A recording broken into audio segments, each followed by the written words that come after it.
జరిగింది ఏం ట్రాఫిక్ నియంత్రణ జరిగింది ఎంత మేరకు ప్రజలు పాటిస్తున్నారు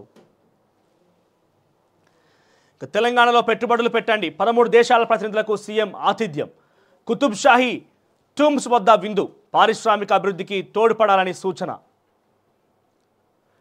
ముఖ్యమంత్రి రేవంత్ రెడ్డి సీఏ శాంతి కుమారి బట్టి విక్రమార్క ఆ తర్వాత దామోదర్ రాజ్ నరసింహ శ్రీధర్ బాబు కూడా పాల్గొన్నారు ఈ సమావేశంలో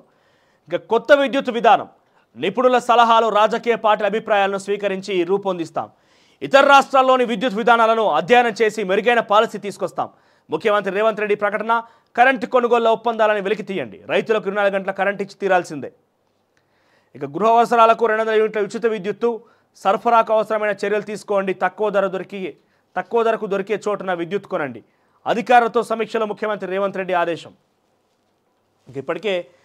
అధిక ధరలు పెట్టి అవసరం లేకుండా అధిక ధరలు పెట్టి విద్యుత్ కొనుగోలు జరిపి దాని నుంచి కమిషన్లు కూడా గత ప్రభుత్వం దండుకుంటుందని చెప్పి ప్రతిపక్ష పార్టీగా గతంలో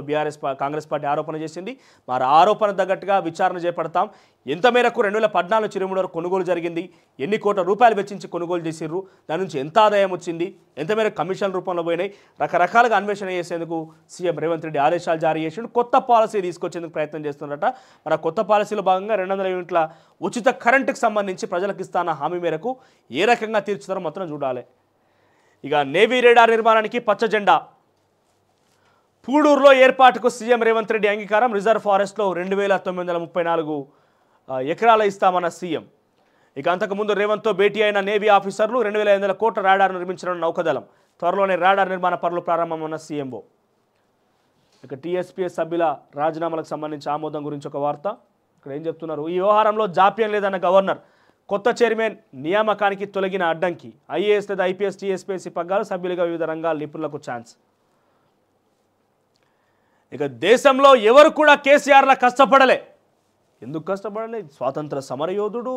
తెలంగాణ రాష్ట్ర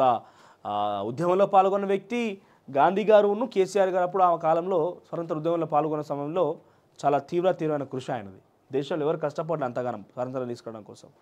తెలంగాణ రాష్ట్రం కోసం కూడా ఏం కష్టం చాలా తీవ్రమైన కష్టం నిజంగానే పార్టీ ఏర్పాటు చేసిండు కానీ తెలంగాణ ఉద్యమంలో ఆయన కష్టం గురించి ఉస్మానియా విద్యార్థులు అడుగుతూ చెప్తారు